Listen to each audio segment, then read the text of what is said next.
प्राचीन काल में सत्यव्रत नाम के एक राजा राज करते थे।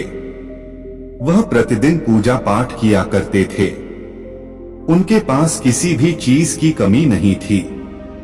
वह धन दौलत से लेकर हर प्रकार की सुविधा से समृद्ध थे। हालांकि इसके बावजूद भी राजा की एक अभिलाषा थी जिसे वह पूर्ण करने की चाह रखते थे। दरअसल राजा सत्यव्रत को किसी प्रकार से स्वर्गलोक जाने की इच्छा थी। वह अपने जीवन में कम से कम एक बार स्वर्गलोक के सौंदर्य को देखना चाहते थे, लेकिन उन्हें इसका मार्ग नहीं पता था। इधर दूसरी तरफ ऋषि विश्वामित्र अपनी तपस्या के लिए घर से बाहर निकले। चलते चलते वह अपनी कुटिया से काफी आगे चले गए थे। काफी समय बीत गया लेकिन वह नहीं लौटे। इस कारण उनका परिवार भूख और प्यास से तड़प रहा था। राजा सत्यव्रत को जब यह पता चला तो उन्होंने ऋषि विश्वामित्र के परिवार के पालन पोषण की जिम्मेदारी ले ली। कुछ समय बाद जब मुनिवर लौटे तो वे अपने परिवार को कुशल देखकर काफी प्रसन्न हुए।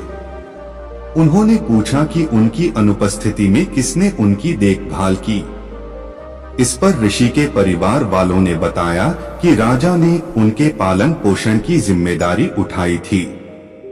यह सुनकर ऋषि विश्वामित्र तुरंत राजमहल पहुंचे और राजा से मुलाकात की। वहां पहुंचकर उन्होंने सबसे पहले महाराज को धन्यवाद कहा। इस पर राजा ने ऋषि से अपनी इच्छा पूर्ण होने का आशीर्वाद मांगा। राजा की बात सुनकर ऋषि विश्वामित्र ने कहा, बोलिए महाराज, आपको क्या वरदान चाहिए। तब महाराज ने कहा, हे मुनि, मुझे एक बार स्वर्गलोक के दर्शन करने हैं। कृपया करके मुझे वहां जाने का वरदान दें। राजा की प्रार्थना सुनकर ऋषि विश्वामित्र ने एक ऐसा रास्ता बनाया जो स्वर्गलोक की ओर जाता था। यह देख राजा सत्यव्रत बहुत खुश हुए। वह तुरंत उस रास्ते पर चल पड़े और स्वर्गलोक पहुंच गए।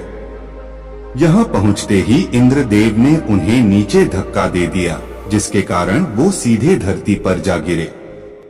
राजा सत्यव्रत ने तुरंत सारी घटना ऋषि विश्वामित्र को बताई।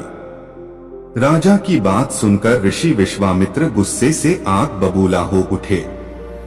उन्होंने तुरंत सभी देवताओं से इस बारे में बात की और इस समस्या का हल निकाला, जिसके बाद राजा के लिए एक नया स्वर्गलोक बनाया गया।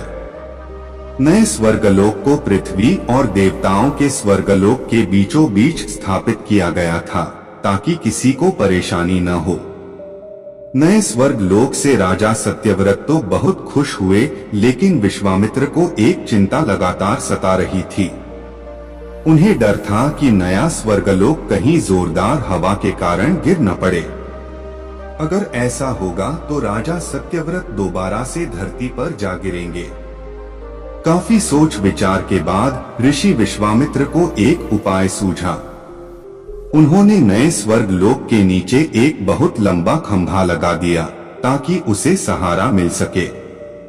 ऐसी मान्यता है कि नए स्वर्गलोक के नीचे लगाया गया खंभा एक विशाल पेड़ के तने के रूप में बदल गया। यही नहीं, कुछ समय पश्चात जब राजा सत्यव्रत की मृत्यु हुई तो उनका सिर एक फल में तब्दील हो गया। तभी से इस खंभे को नारियल का पेड़ कहा जाने लगा, जबकि राजा का सिर नारियल के रूप में जाना गया। यही कारण है कि नारियल का पेड़ इतना लंबा होता है। कहानी से सीख। इस कहानी से हमें यह सीख मिलती है कि अगर सच्चे मन से किसी की मदद करे तो हमारी हर ख्वाहिश पूरी हो सकती है।